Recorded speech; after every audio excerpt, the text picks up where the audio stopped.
नमस्कार, मेरा नाम है अमिताभ और दृष्टि आईएएस की इस नई वीडियो में एक बार फिर से आपका स्वागत है। विदेश मंत्री एस जयशंकर मॉरिशस की यात्रा पर गए और हिंद महासागर में स्थित द्वीपों के एक समूह चागोस द्वीप समूह को लेकर उन्होंने मॉरिशस का समर्थन किया। दरअसल इस द्वीप समूह को लेकर मॉरिशस और ब्रिटेन के बीच में लगभग 50 वर्षों में एक गतिरोध की स्थिति बनी हुई है। दोनों के बीच इस द्वीप समूह को लेकर एक विवाद की स्थिति बनी हुई है।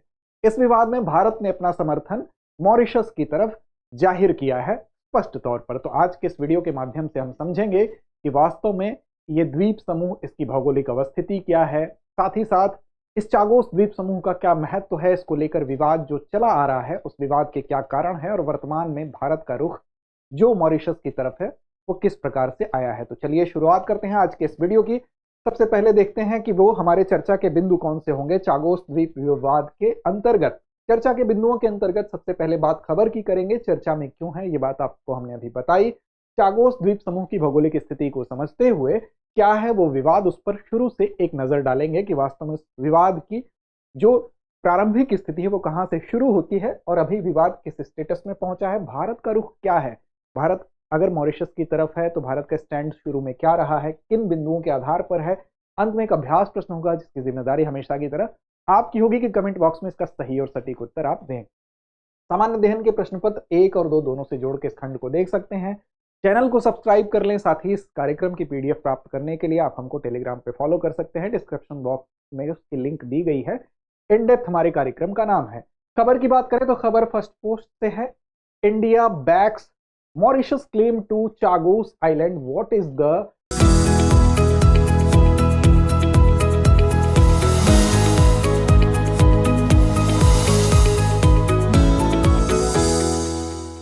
Dispute with UK. अब यूके के साथ इस डिस्प्यूट के बारे में, मॉरिशस और यूके के बीच जो भी विवाद है उस विवाद के बारे में इस खबर के आलोक में हम चर्चा शुरू करेंगे। बात करते हैं सबसे पहले चागोस द्वीप समूह की। देखिए, चागोस द्वीप समूह की अगर बात करें तो 60 से अधिक द्वीपों का ये एक समूह है। 50 वर्षों से ही लंदन और पोर्ट लुइस इस द्वीप समूह को लेकर उनके बीच में गतिरोध की स्थिति देखी गई है।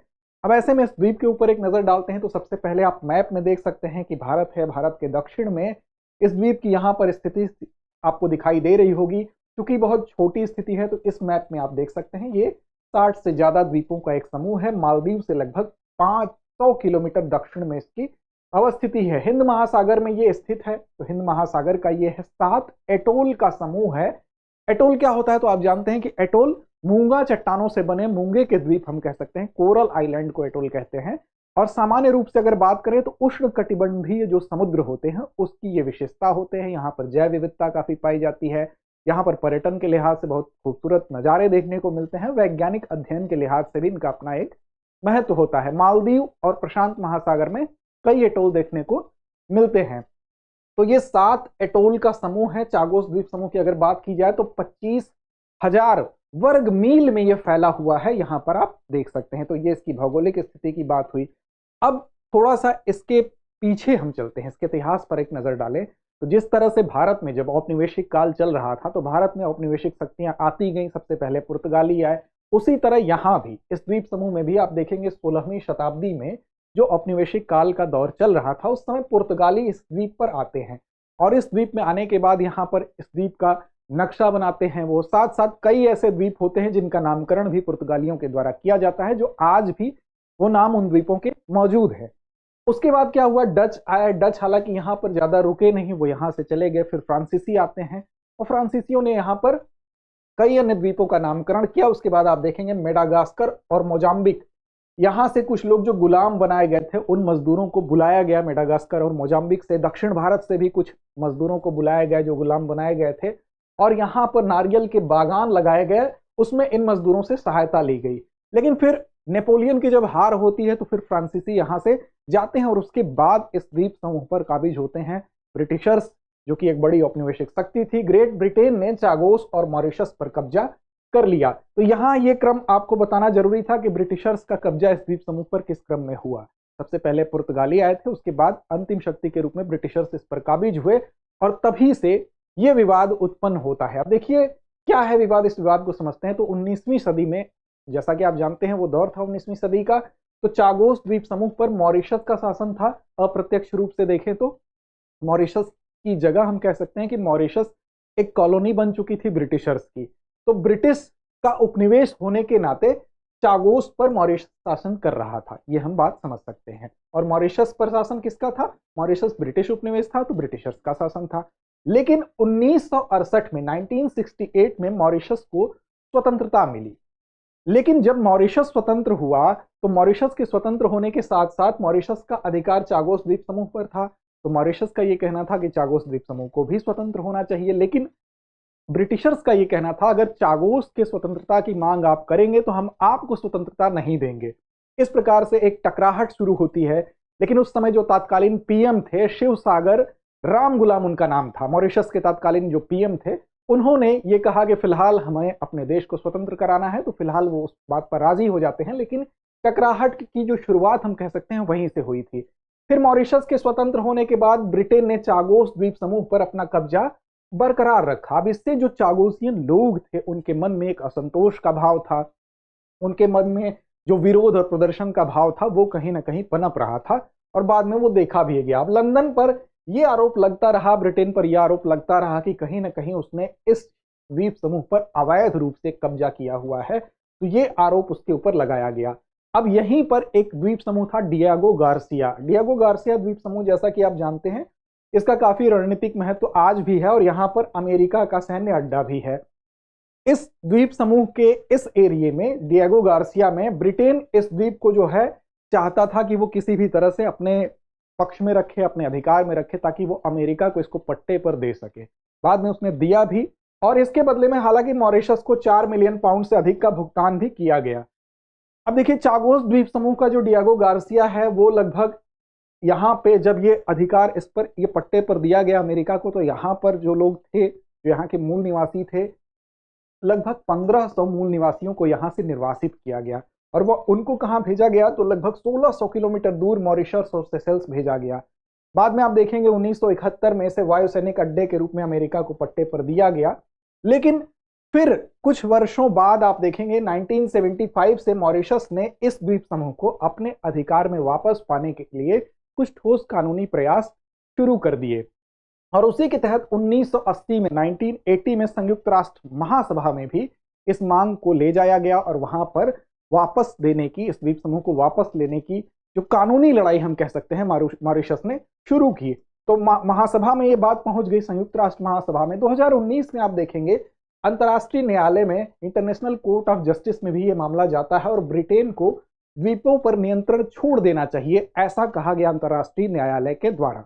आप जानते हैं कि 1945 में अंतर्राष्ट्रीय न्यायालय की स्थापना की गई थी। दो देशों के बीच में जब विवाद होता है तो ऐसी कंडीशन में अंतर्राष्ट्रीय न्यायालय में न्याय देने की प्रक्रिया होती है। 1945 में स्टेब्लिश हुआ था, नीदरलैंड में है, इसका मुख्यालय हेग में है। 15 न्यायाधीश होते हैं, 9 वर्ष उनका कार्यकाल होता है, तो याद रखेंगे।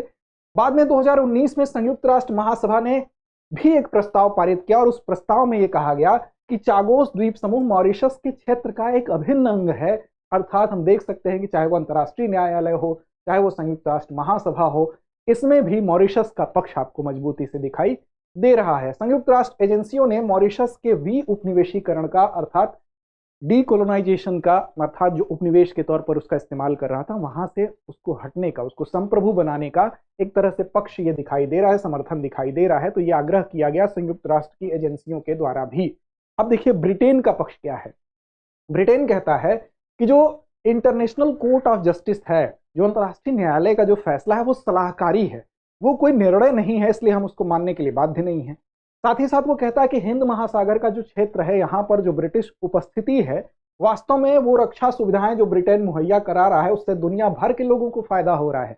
उससे दुनिया भर में, चाहे वो आतंकवादी खतरा हो, चाहे संगठित अपराध हो, चाहे समुद्री डकैती हो, उससे बचाने का काम ब्रिटेन कर रहा है। तो ब्रिटेन अपने पक्ष के तौर पर इन तथ्यों का इस्तेमाल कर रहा है या इन तथ्यों को वो बता रहा है। नवंबर 2019 में जब ब्रिटेन चागोस को सौंपने के लिए, ब्रिटेन को यह कहा गया था कि 6 महीने की अवधि आपको दी जाती है, आप चागोस को सौंप दीजिए मलेशिया को। लेकिन यहां पर क्या हुआ कि 6 महीने की वो समय सीमा बीत गई, उससे चूक गया। अब मॉरिशस, क्षमा करिएगा मलेशिया नहीं, मॉरिशस को, तो मॉरिशस के जो पीएम थे, प्रधानमंत्री थे, अब कह रहे हैं कि ब्रिटेन अब एक अवैध औपनिवेशिक कब्जाधारी है।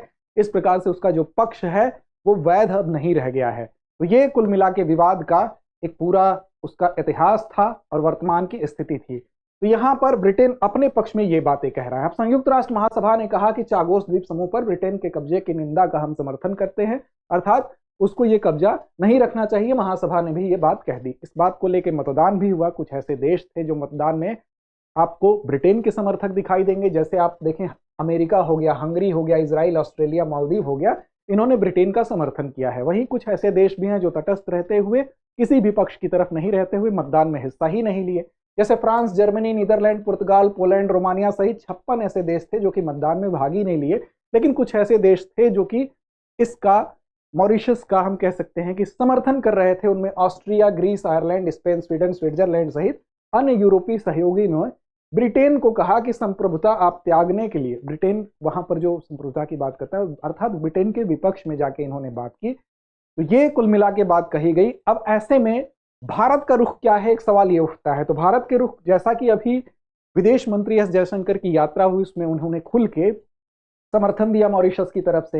ये कहा कि नहीं, चागोस द्वीप समूह पर मॉरिशस का अधिकार था, अधिकार है, अधिकार रहेगा, हम उनके तरफ से समर्थन हम अपना दे रहे हैं। तो भारत चागोस द्वीप समूह पर मॉरिशस के रुख का समर्थन करता रहा है। आईसीजे में भी अपनी दलील में कहा गया भारत के द्वारा कि चागोस द्वीप समूह मॉरिशस के पास रहा है और रहेगा, और ब्रिटेन से चागोस द्वीप समूह पर संप्रभुता की मांग की गई है। अब ऐसे में ब्रिटेन में एक नई सरकार का गठन हो चुका है। तो कीर स्टारमर के नेतृत्व वाली जो नवनिर्वाचित लेबर पार्टी है, चागोस द्वीप समूह पर अब क्या रुख अपनाती है, यह भविष्य के गर्त में है, देखना दिलचस्प होगा।